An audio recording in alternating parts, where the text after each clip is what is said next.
Hi, I'm Andalisi. And I'm Chef James Rigato. In this episode of Essential Cooking, we'll talk about wine and tacos from my recent trip to Baja, Mexico. James is going to talk about how he approaches food trips, from visiting farms to discovering new foods specific to a region. On his trip to Mexico, James set out to learn what makes the Baja Peninsula such a special region for wine and why he thinks tacos are one of the most delicious things you can eat.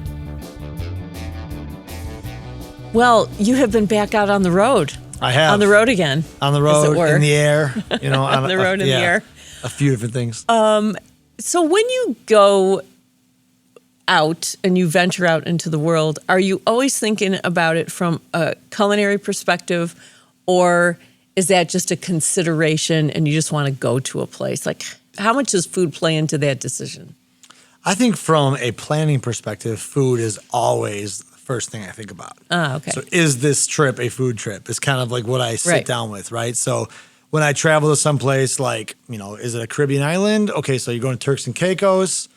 That's not a food trip to me, right? That island is, I mean, it was abandoned for like a few decades, I believe, between different colonies. Mm-hmm. You know? So I mean, like some islands don't really have a natural culture. St. Lucia, that's a food trip. It's an incredible island. You know, there's actual like, you know, incredible culture there.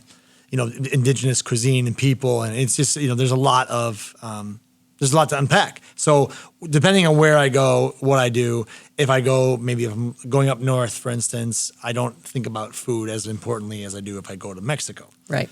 So Europe is almost always a food trip. You know, and I think the more remote, maybe I'll try to incorporate some kind of element of cuisine. Maybe it's like foraging, or it's like visiting a farm. Sometimes if you go to like in the remote, you know, Ontario or Quebec or something, well, maybe there's maple syrup farm, or you know, there's things you can learn about food or beverage, but maybe they're not necessarily a dining experience. Right. So yes, there's always food to be discovered. It's not always in a restaurant. Okay, so this last trip, your latest trip that we're going to talk about, that was a food trip. Yes. Kind of, So right? Yep, correct. So I just went to essentially the Valle de Guadalupe, which is the wine region of Baja. And it's kind of tucked between Ensenada and it's basically northeast of Ensenada, kind of in this triangle district between Tecate and Tijuana and It's a Ensenada. peninsula. You know, well, Sort of. So Baja is a peninsula, right? So that's Baja, California. It kind Right. of, if you look at a map, it's kind of like that. It basically looks like an extension of California. Right, exactly. And so Baja, where I was, Ensenada, it still kind of feels mainland. You know, it doesn't quite feel like you're surrounded by water yet. But they do have the kind of mountains to the east, and there's what's called the bruma, which I believe is like that kind of morning misty fog that kind of comes down off the mountains and lays over the valley, and that's really crucial to their wine production, to the grape growing. During the day, it's a desert. It feels like you're in like, you know, Morocco or Sicily or something. You'll see big cracks in the soil. You know, it looks like you know, pretty tough climate to grow grapes in. But grapes like to struggle. So those cool nights, hot days, misty mornings, it's actually kind of perfect for grape growing. The more that grapes can struggle without dying, essentially more nuance, more terroir shows up in the wine. So this is, you know, I've heard some people kind of like turn their noses up at Baja wines, and this is completely just through word of mouth. People have almost just like, you know, Mexico makes wine, but it's not that serious. Or I've had people kind of like, you know, just kind of brush it off. So I've always been like, well, I'd like to see for myself. So that was kind of the point of this trip. I have a friend in San Diego who's not a foodie. He's been with me in Vietnam and Oaxaca and all over, you know, North America. And I think I personally like to travel with somebody who's not a chef, because we're not really there's no rivalry for things to do. I'm like, let's go to this winery. He's like, okay. So my buddy John, his name's John. We call him California John because he lives in California. He's a very, you know, fun California type dude. So he drove me down. We stayed one night in Tijuana, which was very interesting. Tijuana is a border town, as you may know.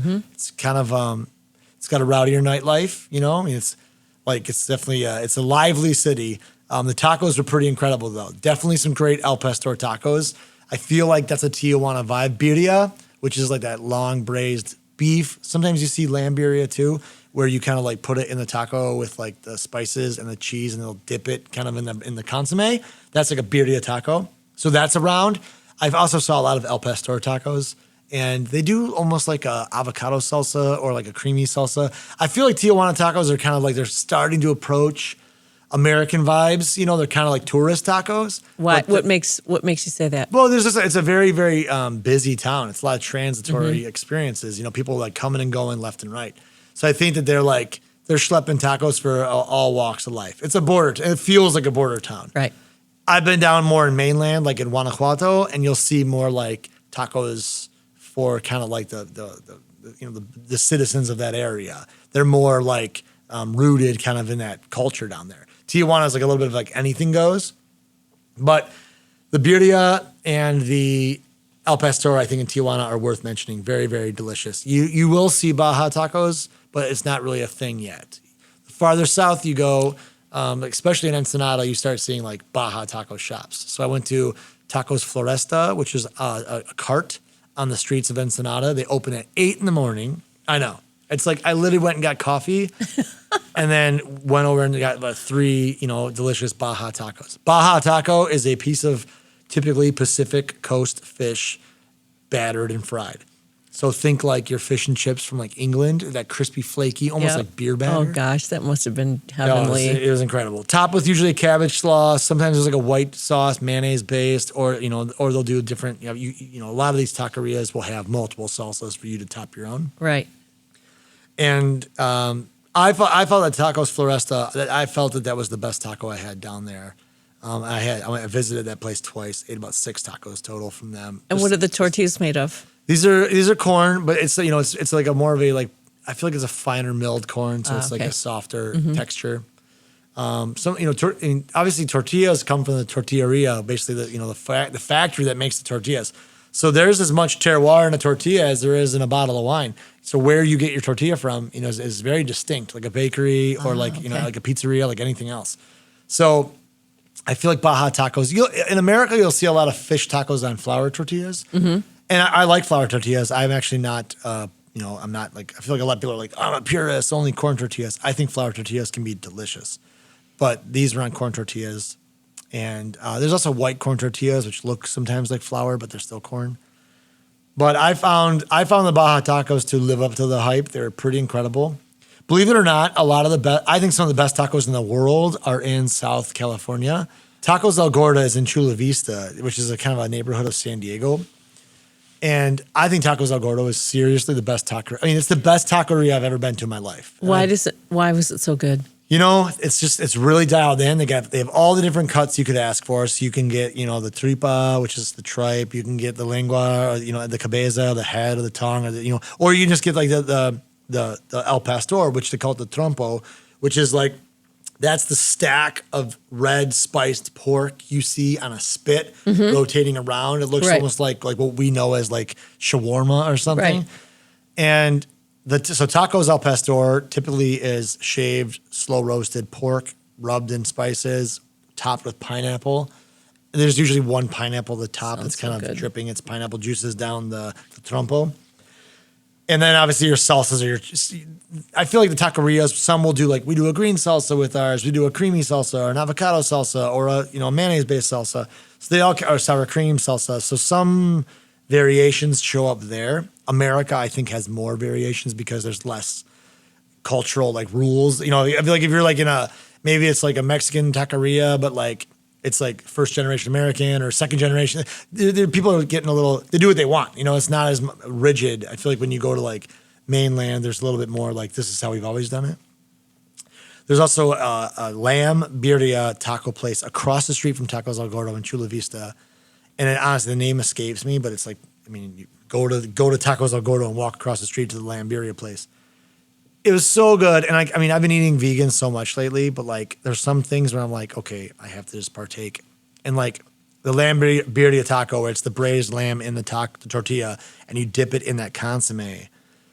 It's so like satisfying. It's so frustrating. It tastes like, let's say you're like a lifelong cigarette smoker who stopped smoking for like a year and then you have that first cigarette back. That's what that's like a proper birria taco is like. You're like, oh my God, why do I not eat tacos every day?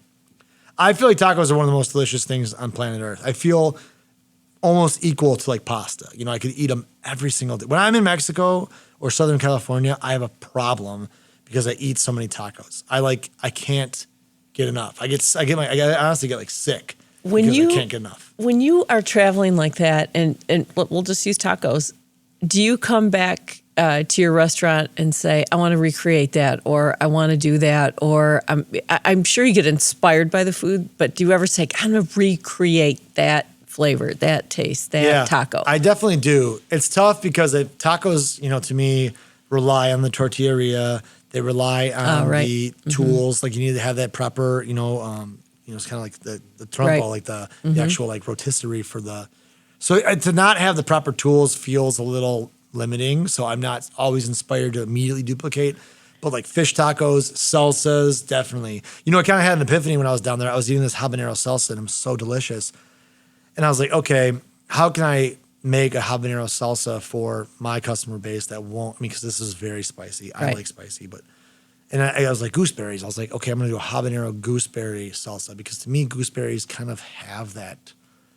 The fruitiness of habaneros minus the spice is almost like a gooseberry. So in my head, I'm like, okay, I'm going to do a gooseberry habanero salsa. So I'm going to do that. I don't know when, but that's in my brain. So like something like that will kind of pop up in my head where I'm like, how can I interpret this experience and offer it to my following or my guests?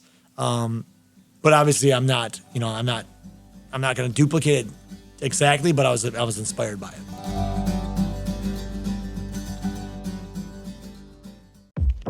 Black perspectives haven't always been centered in the telling of America's story.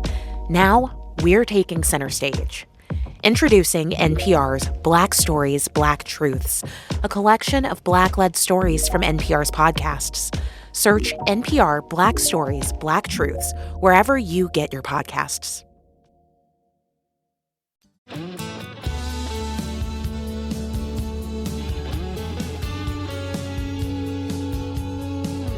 You must be really good at picking out what's in something. Like for the rest of us who don't have as finely trained palate as you do, you're tasting something, you're like, I know what that is. I know what that is. I recognize that flavor. You can't place it. You must be able to, when you're tasting something, pick out, okay, it's got this. That must be something that's part of your history and that's something you've learned to do. I think a lot of chefs are good at that. Honestly, I find that women, I think it's actually proven scientifically that women are better super tasters than men. I think women have more taste buds or something? More taste buds or more active receptors to things like that, more sense of smell, stronger sense of smell. So I actually lean on a lot of, Sam or sommeliers are really great at it. Right. So I love talking about it. I don't feel like I'm because I'm a chef, I have like a superpower, but I feel like when I taste something, it's more of the balance that I feel like I'm very good at recreating balance. So maybe if something's like, ridiculously acidic or salty, or it's I'll use Takoi locally here. We have Chef Brad Greenhill at Takoi. He's really great at that, like palm sugar, fish sauce, lime juice blend. And then when spice gets involved, it becomes this really cool balancing act. Thai food does that a lot. Brad's a genius at it. So the more salt you have, then the sugar comes in. And then with sugar, loves spice.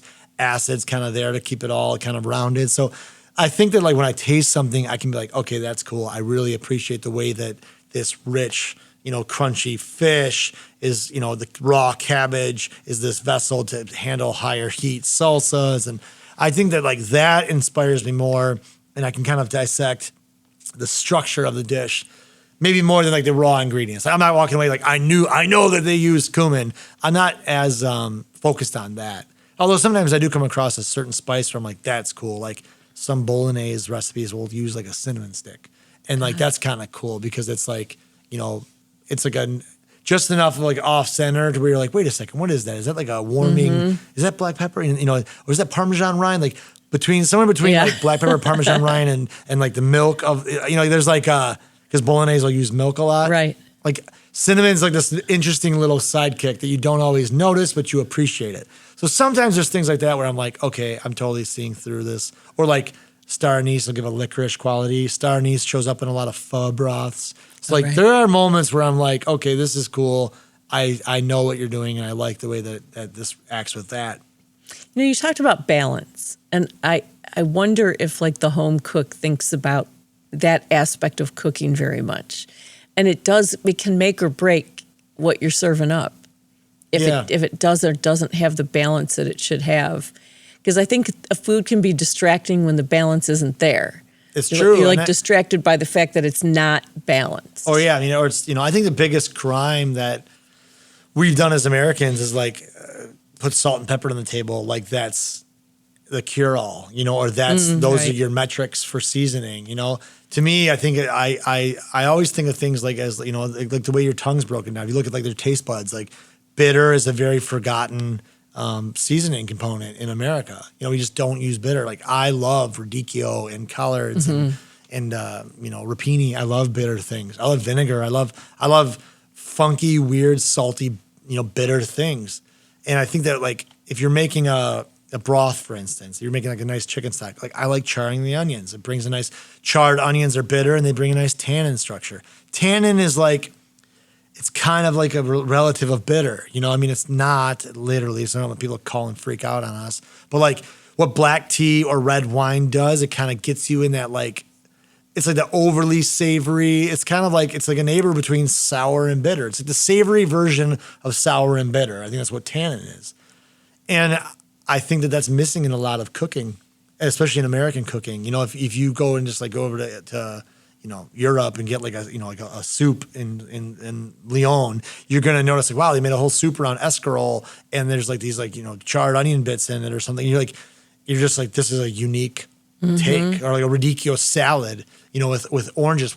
There's a reason why you always see radicchio and oranges together, is because the orange is so sweet, the radicchio is so bitter, and they're so perfect. A little bit of olive oil and maybe some like a little bit of shaved, hard cheese. It's a really nice salad. But obviously people are like, I don't like radicchio, it's bitter. Well, okay, season it, and then you'll see why bitter is beautiful. I mean, every once in a while I'll be looking at recipes for a soup, and it'll tell you to add a splash of balsamic vinegar at the end, or apple cider vinegar at the end. And it just changes just enough. Totally. It just to lifts brighten it it up. And it's just like, it's amazing, really. My relationship with acid and food, I always think about music. It's like if you just hear the bass line and like the drums. Like just a little bit of like a cymbal or a keyboard or like some major chords on the guitar, like it just changes the whole song. And like that's what lemon or vinegar or any kind of like pop of acid will do. It's why you see like a lime wedge next to like your Baja taco. Like cabbage is like kind of sweet and crunchy and vegetal. Well, fried fish is kind of rich and crunchy. Like, salsa's hot.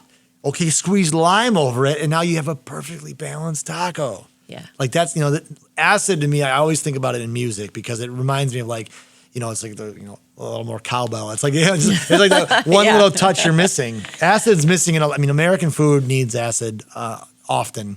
Yeah, and I think we forget about that part of it and how important that is. What did you take away from Baja that you thought that you learned from a chef perspective? Like you're like, okay, I know a little bit more about this than when I went there. I've always felt that Mexico is incredibly overlooked or publicly kind of like chastised for its like problems. There's always like tourism warnings, and I mean I don't want to downplay the dangers of anywhere in the world, but the Mexican community, for one, in America is amazing, but the Mexican community in Mexico, I've never experienced anything but, enjoyable, warm, and hospitable experiences. The restaurant workers, the bartenders, the locals, the food vendors, people in the marketplace, the baristas, like I think Mexico is the most overlooked place in North America. Mm-hmm. So every time I go, I'm always incredibly inspired. Why more Americans don't go to Mexico is beyond me. And I wanted to kind of see for myself, like, whoa, what's Baja all about? And I only saw like, obviously the top 10%, 20%. Right. But the fact that you can get in your car in San Diego, you can drive across the border. They don't even stop you. I mean, you just drove. They just wave you through. Oh. So you just go into Mexico and, Tijuana was, like I said, cool, kind of crazy town, great tacos. I went down to Valle de Guadalupe and I ate at Melva Cucina, which is a restaurant on the Mina Penelope Winery. I ate at Anna Malone, and I ate at there's a hotel. Well, there's like a winery. It's also a hotel called Bruma, which is like clearly the most money spent. I mean, it was an incredible property, like $20-something million to build this. It's like bonkers. I mean, this is my guess from my naked eye.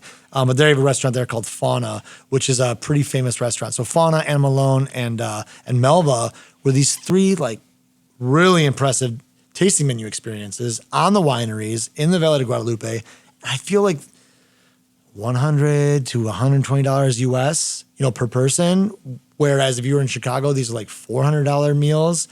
And you can stay on the property. It's incredibly beautiful. I mean, you're like one meal at Anna Malone, we're sitting underneath this giant oak tree, and like the branches, like you have to like duck your head under to get into your table, and you're just like you're under this giant, beautiful oak tree, eating this incredibly expansive, beautiful tasting menu inspired by the region of Baja with a wine pairing from wines all over the area.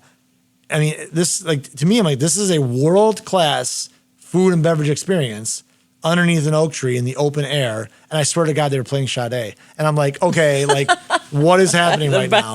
The best moment of your life. All right, last question. What was the best thing you ate? When you go to a region like like this part of Mexico, there's very, very fine dining food. Mm-hmm. And there's very, incredibly delicious street food. So the Tacos Floresta Baja fish taco was the best taco I ate down there. But I will say, there's ceviches are incredibly popular. Everywhere I went, there was a ceviche. But Fauna Restaurant did this ceviche with a heavily charred smoked pepper kind of salsa, and then it was topped with all these shaved cucumbers. It was just like a complete crust of cucumber. You couldn't even see what was in the bowl. It was completely covered in shaved cucumbers. And then you start stirring it up and you mix it all together, and that raw crunch of cucumber with that incredibly fresh fish, and then very charred, smoky, rich salsa, like sitting there with like breaking freshly made tortillas and kind of dipping it in there and drinking some, the Bruma winery wines. Like, it was just that experience, that alone was worth the price of admission. And that's something you cannot recreate outside of that area. So the fact that you can fly to San Diego, drive 2 hours, and have a world-class food, beverage, and hospitality experience, like, Viva Mexico till I die. We'd like to thank you so much for listening. We would like to thank La Marca Prosecco for their support. From the hills of Veneto, Italy, you can never go wrong with Prosecco, whether it's in a spritz or drinking straight. Joan Isabella is our executive producer, with producer David Lyons, editing, mixing, and mastering by Sam Bobian. Production support provided by Studios on the Pond, original music by the Mallet Brothers. This is a production of WDET, Detroit's NPR station.